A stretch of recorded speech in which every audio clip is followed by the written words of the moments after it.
But back to that astonishing decision by the Victorian government to give $15 million to sponsor Netball Australia.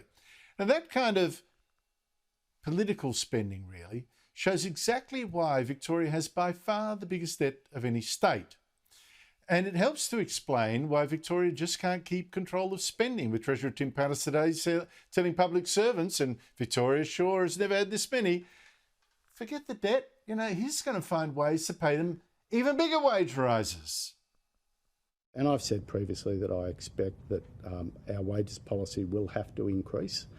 Exactly where and on what basis, I'll have to wait to see how the economic event settles in.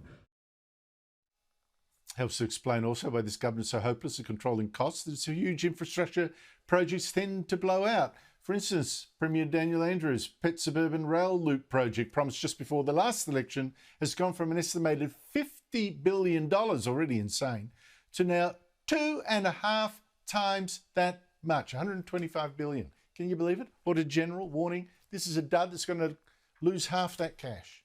Joining me is Sky News business editor Ross Greenwood.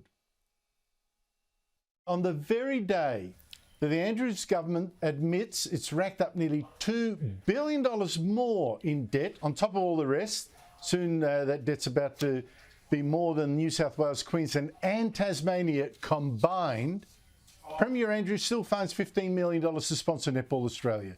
Why would he be using taxpayer money on this? Well, it's an election, of course. That's the obvious answer, and it's the obvious reason why this is being done.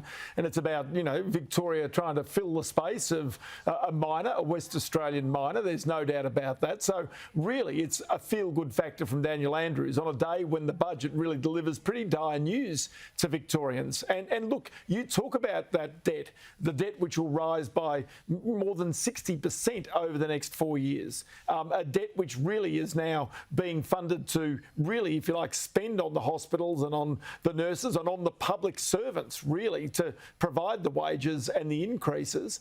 And yet also that is predicated on significant increases in employment going forward to provide the payroll tax, significant increases in stamp duty from property sales because they need that to actually keep the revenue coming through the door, and really only suggesting that in the next year that house prices in Victoria are only going to drop by 4%, when most market analysts suggest that prices are likely to drop by 15 to 20%. So just figure out who's actually done the modelling here, and you sort of realise why you might need a feel-good factor on the side just to actually dilute some of the pain that's inside this budget. Yeah, but I just wonder whether it's going to make people think, well, look, if you've got $15 million to help give netballers a little bit of extra money to play sport, which is a fun thing to do, but it's not making the country richer, where's all this money coming from? How it might make people wonder about his economic management. Tell me how this man keeps finding new ways to spend money when his big projects, his big infrastructure projects are bleeding money, when his signature suburban rail loop project went up in an estimated cost from $50 billion to, get this, $125 billion. And the state's got a bigger debt than 3 other states, including New South Wales, combined. I mean, that is an appalling record. And the interest bill continues to rise because interest rates are going to continue to rise in Australia. So therefore, the share of the state economy that's going to be taken by those interest payments will undoubtedly also increase. The interesting part that I'll be watching is when Standard & Poor's and Moody's come out in the next couple of days and they give their analysis of this. Remember that it was when COVID hit that Victoria and New South Wales lost their coveted AAA credit ratings, and they are now AA rated. What I'll be fascinated to watch with the amount of debt that's racked up, with the amount of unfunded or questionably funded spending that has taken place inside this budget. The question to me is really what happens to that credit rating, because that really in many ways will bell the cat in terms of the strategy that the Victorian government has got to not only address the debt. But here's the funny thing about this. They're saying, don't worry about this because in the out years we'll get back to surplus. Well, you've racked up 60% more debt than what you've got now before you get back to a surplus. So you've got to maintain some pretty healthy assumptions even to get to that surplus in the first place. And remember, that doesn't go anywhere near to paying down the massive debt that will have been racked up in the meantime. Well, I find it hard to believe that they say, well, in 4 years' time, we're going to post a surplus. I think it's really skinny. It's less than $1 billion, so 700 million or something, really skinny. We're going to do that on the very same day that they said their figures from just 6 months ago were wrong to the tune of nearly $2 billion. They were $2 billion deep. Victoria's $2 billion deeper in the hole.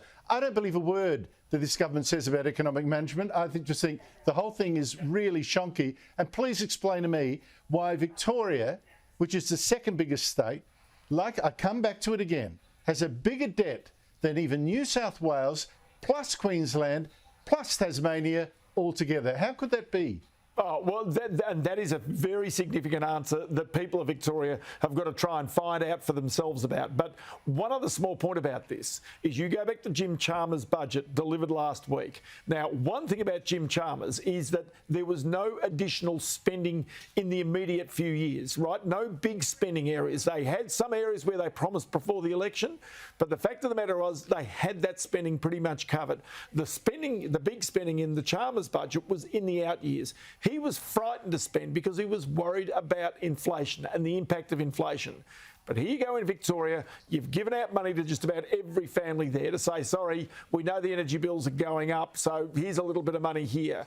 We know that there's public service wage rises coming. We know that there's more people being hired inside Victoria. Where those people are coming from, God only knows. But the reality is all of that is going to add to inflation in Victoria and to Australia. And that adds to the pressure for the Reserve Bank to keep interest rates higher. If the interest rates are higher for longer, the property prices don't go up. You don't get the transactions in property. You don't get, therefore, for a state government's point of view, the stamp duty or the land tax that you need to help this budget reach its lofty assumptions. So that's the reason why this budget almost goes round in circles.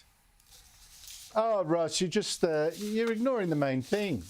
Daniel Andrews will get re-elected. He doesn't care. There you go. There you go. Ross Greenwood, thank you so much indeed for your time. No problems at all.